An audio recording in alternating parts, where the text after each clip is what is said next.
नमस्कार दोस्तों, स्वागत है आपका हमारे YouTube चैनल लैब वाला में।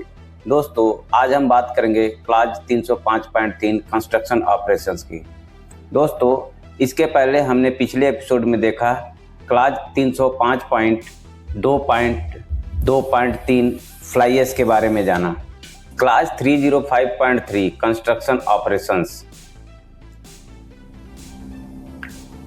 क्लास 305.3 कंस्ट्रक्शन ऑपरेशंस में हम देखेंगे क्लास 305.3.1 सेटिंग आउट। ये इंग्लिश में क्या कहता है?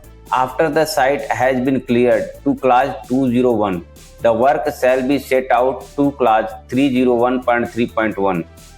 The limits of embankment subgrade shall be marked by fixing batter pegs on both side at regular intervals as guides before commencing the earthwork. The embankment subgrade shall be built sufficiently wider than the design dimensions so that surplus material may be trimmed, ensuring that the remaining material is to the desired density and in position specified at conform to the specified side slope. मतलब class 305.31 setting out, इसका हिंदी में क्या मतलब होता है कि जब site को क्लास 3201 के अनुसार साफ कर दिया जाए तो कार्य को क्लास 301.3.1 के अनुसार सेट आउट किया जाएगा। एम्बैंकमेंट सबग्रेड की सीमाएं यानी लिमिट्स दोनों तरफ बेटर पैक्स लगाकर रेगुलर इंटरवल पर मार्क की जाएंगी ताकि अर्थवर्क शुरू करने से पहले मार्गदर्शन मिल सके। एम्बैंकमेंट सबग्रेड को डिजाइन विड्थ से थोड़ा अधिक चौड़ा बनाया जाएगा ताकि बाद में एक्स्ट्रा मटेरियल को काट कर ट्रिम किया जा सके और बची हुई मटेरियल को रिक्वायर्ड डेंसिटी तथा स्पेसिफाइड साइड स्लोप के अनुसार रखा जा सके। अब अगला पैराग्राफ क्या कह रहा है? Class 305.3.2 D watering. If the foundation of the embankment is in an area stagnant water and in the opinion of the engineer it is feasible to remove it, the same shall be removed by bailing out or pumping as directed by the engineer, and the area of the embankment foundation shall be kept dry. Care shall be taken to discharge the drain water so as not to cause damage to the works, crops or any other property due to any negligence on the part of the contractor. If any such damage is caused, it shall be the sole responsibility of the contractor to repair, restore it to original condition or compensate for the damage at his own cost. If the embankment is to be constructed underwater, class 305.4.6 shall apply. इस पूरे paragraph का मतलब हिंदी में क्या होता है? Class 305.3.2 dewatering यानी यदि एम्बैंकमेंट फाउंडेशन वाले क्षेत्र में स्टेजेंट वाटर यानी रुका हुआ पानी है और इंजीनियर की राय में उसे हटाना संभव है तो उससे पानी को बेलिंग आउट या पंपिंग द्वारा निकाला जाएगा जैसा कि इंजीनियर निर्देश दे। एम्बैंकमेंट फाउंडेशन एरिया को हमेशा ड्राई रखा जाएगा। निकाले गए पानी को इस तरह बहाया जाएगा कि किसी प्रकार का नुकसान जैसे वर्क, क्रॉप्स, फसल या अदर प्रॉपर्टी को ना हो। यदि कॉन्ट्रैक्टर की लापरवाही से कोई नुकसान होता है तो उसकी रिपेयर, रिस्टोरेशन या कंपनसेशन की पूरी जिम्मेदारी कॉन्ट्रैक्टर की होगी। अगर एम्बैंकमेंट कंस्ट्रक्शन पानी के नीचे करनी हो तो क्लास 305.4.6 लागू होगा।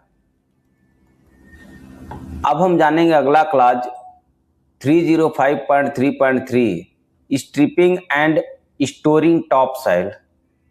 When so directed by the engineer, the top soil from all area of cutting and from all area to be covered by embankment foundation shall be stripped to specified depth not exceeding 150 mm and stored in stockpiles or height not exceeding 2 meter. For covering embankment slopes, cut slopes and other disturbed area where revegetation is desired.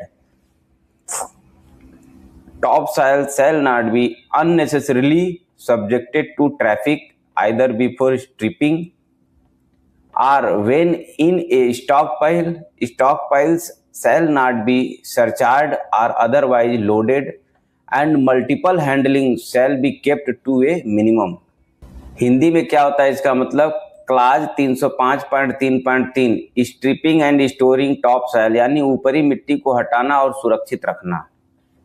जब engineer निर्देश दे तो सभी cutting area और embankment foundation area से top soil को अधिकतम 150 mm गहराई तक हटाया जाएगा। यह हटाई गई मिट्टी टॉप सॉइल को स्टॉक पाइल में रखा जाएगा जिसकी ऊंचाई 2 मीटर से ज़्यादा नहीं होगी। यह मिट्टी बाद में एम्बैंकमेंट स्लोप्स, कट स्लोप्स और रीवेजिटेशन पौधारोपण के लिए उपयोग की जाएगी। ध्यान रहे, टॉप सॉइल पर अनावश्यक ट्रैफिक मूवमेंट न हो, न स्ट्रिपिंग से पहले न स्टॉक पाइल के समय। स्टॉक पाइल्स पर कोई अतिरिक्त लोड नहीं डाला जाएगा और मल्टीपल हैंडलिंग को न्यूनतम रखा जाएगा। अब हम जानेंगे अगले clause 305.3.4 compacting ground supporting embankment subgrade.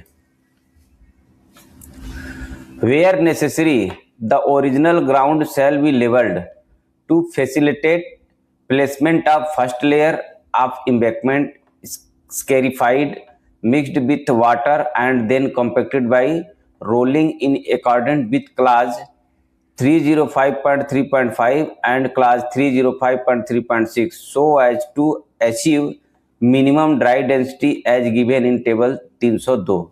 मतलब इसका मतलब हुआ कि जहां आवश्यक हो वहां की ओरिजिनल ग्राउंड को लेवल किया जाएगा ताकि एम्बैंकमेंट की पहली लेयर को आसानी से बिछाया जा सके।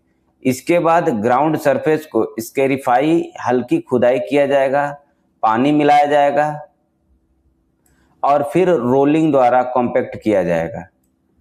क्लाज 305.3.5 और क्लाज 305.3.6 के अनुसार ताकि टेबल 302 में दी गई मिनिमम ड्राई डेंसिटी प्राप्त हो सके।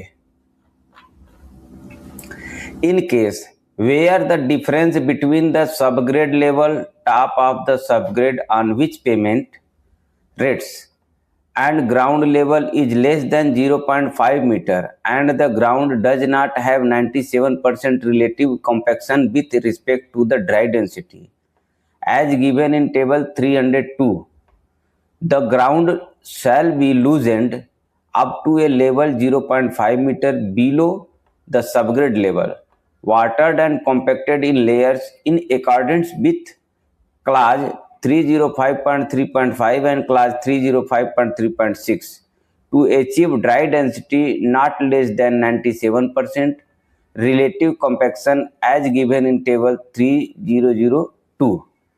मतलब ये क्या कहता है कि अगर सबग्रेड लेवल और ग्राउंड लेवल में फर्क 0.5 मीटर से कम है और ग्राउंड की रिलेटिव कॉम्पैक्शन 97% से कम है एज पर टेबल 302 के अनुसार, तो ग्राउंड को 0.5 मीटर गहराई लूज किया जाएगा, पानी दिया जाएगा और फिर लेयर वाइज कॉम्पैक्शन किया जाएगा ताकि 97% रिलेटिव कॉम्पैक्शन प्राप्त हो सके। Where so directed by the engineer any unsuitable material acquiring in the embankment foundation 500 mm portion just below the subgrade shall be removed, suitably disposed and replaced by approved material laid in layer to the required degree of compaction। मतलब क्या कहता है कि जहां engineer निर्देश दे वहां unsuitable material जो subgrade से नीचे 500 mm हिस्से में हो को रिमूव किया जाएगा, डिस्पोज किया जाएगा और उसकी जगह अप्रूव्ड मटेरियल को लेयर में कॉम्पैक्शन के साथ डाला जाएगा। As any foundation treatment specified for embankment, especially high embankment resting on suspect foundation as rewelded by borehole locks shall be carried out in a manner and to the depth as desired by the engineer, where the ground on which an embankment is to be built as any of such material type A to F. In clause 305.2.1.1, at least 500 mm of such material must be removed and replaced by acceptable fill material before embankment construction commence. इसका मतलब कि अगर bore hole locks से यह पता चलता है कि फाउंडेशन वीक या सस्पेक्ट है, तो इंजीनियर के निर्देशानुसार आवश्यक फाउंडेशन ट्रीटमेंट दी जाएगी। यदि जमीन क्लास 305.2.1.1 ए से एफ तक में बताई गई अनसूटेबल मटेरियल हो तो कम से कम 500 mm मिट्टी हटाकर उसकी जगह एक्सेप्टेबल फिल मटेरियल डाली जाएगी और फिर एम्बैंकमेंट कंस्ट्रक्शन शुरू किया जाएगा। तो दोस्तों, ये था क्लास 305.3 कंस्ट्रक्शन ऑपरेशन। दोस्तों, यदि आप लोगों को हमारा वीडियो पसंद आया हो तो लाइक शेयर कमेंट जरूर करें। तो दोस्तों, मिलते हैं अगले वीडियो में। तब तक के लिए जय हिंद, जय इंजीनियरिंग।